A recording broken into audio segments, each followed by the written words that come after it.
Hey guys, welcome back. Today on The Untidy Artist, I'm going to be showing you how I tie-dye with ice. This is a super cool technique. It creates almost a watercolor look to your fabrics. I've done this here on t-shirts, but you can also do it on pillowcases and sheets and all sorts of things. So let's grab some supplies and get started. Now, the first thing you're going to need is obviously something to dye. The key to this is to make sure that it's 100% cotton. So whether it's a t-shirt or sheets or a pillowcase, you want to make sure that it has 100% cotton. I have dyed sometimes with fabric that has a little bit of polyester in it, but your best results will be if it's 100% cotton. Then you'll need some dye. I'll be using Rit Dye in this. There are a lot of different types of dyes out there. I'm using Rit because it's easy to find, and I wanted to make this an accessible and easy tutorial so that just about anybody could do this. We're also going to be using some washing soda. This is also known as soda ash or sodium carbonate, and this is just going to help the dye adhere to the fabric better. You can make your own soda ash by taking baking soda and putting it in the oven for an hour at 400. You can also purchase soda ash that's specifically made for tie-dyeing, and I will put links below in the description. I have a bucket. We're going to mix our soda ash and water in this, and a spoon to stir everything together. And then I have something to catch the melted ice in. So these are just 2 tins I got at the dollar store. They work perfectly. I have a rack. This I got at the dollar store as well. The one on the left is one I already had that's part of a baking set. One thing I found helpful is that if you're using a rack that has a lot of space between the wires, you can overlap them over each other, which makes it a little bit more stable, and it allows your ice to not fall through the wires. I've got some spoons here that I'll be applying my dye with, and some gloves. The ones on the left I am going to use to rinse out my fabric and to squeeze out the soda ash water from the fabric, and the ones on the right I'll be putting on my hands so that my hands don't turn lots of different colors. Let's get started. So the first step is to mix together our water and our soda ash. I'm using 1 gallon of warm water and 1 cup of soda ash, and you can see I accidentally put a little bit too much of my soda ash in there, so I added a little bit more water. And then you want to take your spoon and stir that until it's completely dissolved. So 1 cup of our washing soda or soda ash for every gallon of water, and I like using warm water because it helps the soda ash dissolve better. And then you're going to add your fabrics to the water. Make sure that the fabric is completely submerged in the water. I kind of use my spoon to press it down and just make sure that none of the fabric is poking up out of the water. And while those are soaking, I'm going to grab my 2 tins. I'm actually doing 3 size 4T t-shirts. These are for my friends' kids, and I'm just going to take my tins and place the racks over the tins. Once it's been 20 minutes, I'm going to carefully wring out my fabric. You don't want to twist it at all because it will pull on the fibers of the fabric. So you want them damp, you don't want them dripping wet.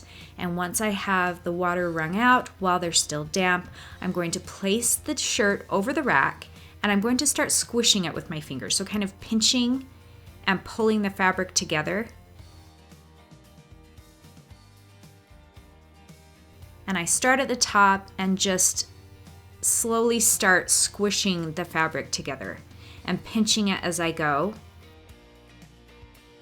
Our goal is to have it all squished together evenly. We want it to be level horizontally. We don't want any big parts poking up. And this is what's going to give us all of the cool designs in our fabric. I do spend quite a bit of time with this part. It's important to have it as even as you can. So just continue pinching and squishing it together, and you're going to do that with both of the shirts. One thing I like to do when I'm pressing it together is I will pinch it one direction and then I'll pinch it the other direction to kind of try and keep it even. And when both shirts are completely squished together, we're going to take our ice and cover the entire thing with the ice. Now you'll notice I have my gloves on for all of this. it's important to have your gloves on, especially for this part, so that number one, your hands don't freeze, and number two, the ice will stick to your hands as you're doing this, and it gets super annoying and really hard to put the ice on the shirt. So I like to make sure my gloves are on, so it's easier to put the ice on the shirt. And you can see I'm trying to put in as much of an even layer as I can. And I'll even take some of the ice and place it around the outside perimeter of the shirt so that as the ice starts to melt, it will run down into the sides and get the edges of the shirt. Once they're both completely covered in ice, we're going to do our first shirt. So with this one, we're going to do blue and teal. So I'm just going to take my royal blue and I'm going to use a spoon and lightly start sprinkling the dye over the shirt. Now, you'll notice I have quite a bit of the powdered dye in my spoon. It's actually easier to control how much dye you're putting in each spot if you use a little bit less in your spoon, and I figured that out later on in this tutorial. I'm just picking different spots that I want to put some of the blue, and I'm kind of concentrating it in those areas, and then I'm going to take my green or my teal and I'm going to do the same thing. So just taking little spoonfuls and sprinkling it in different spots over my ice.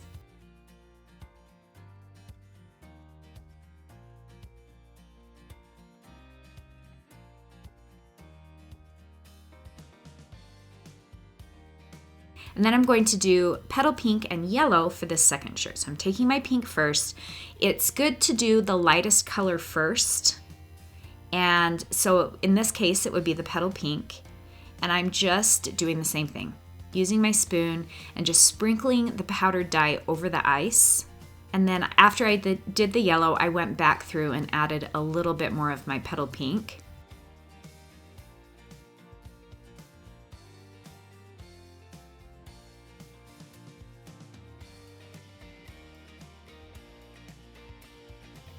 The next step is to let our ice melt. Now, if you're doing this outside, obviously your ice is going to melt a lot faster. It can take up to overnight if you're doing it in a cooler area, such as in my basement. And one thing I will go back and do is add a little bit more ice to any spots that I feel didn't get saturated enough with the water or that there's still some concentrated dye left on. And then you're going to wrap them. So while they're still damp, we're going to wrap them in plastic and let them sit for 24 hours. This will make the colors brighter and darker and last longer, so you can use a shopping bag. I'm just going to use some plastic wrap, and I actually just wrap the rack. It's easy because then I can move them around. You can cover the entire project with a big garbage bag. Whatever works for you, just make sure that they are sealed and that it's covered in plastic for 24 hours. For the last shirt, I'm going to be using petal pink, golden yellow, and royal blue. So I've soaked my shirt, I have it all squinched up on my rack, and I've got my colors ready, and now I'm just going to cover it with ice and start applying my dye. So I started with my lightest color, my petal pink, and then I'm going to move on to my yellow and then my royal blue.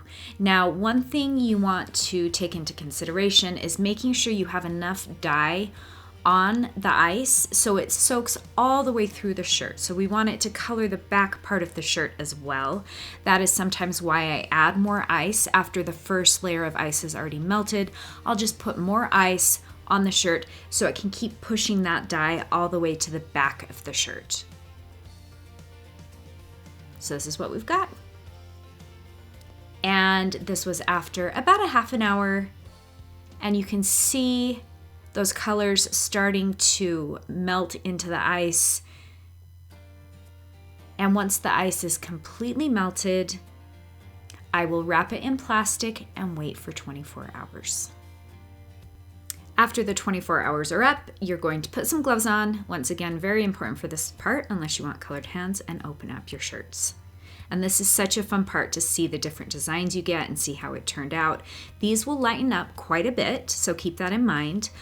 What you'll want to do is take them over to a sink and rinse them in cold water until the water runs clear. I don't show this part, but it does take quite a while to get all of that water rinsed out.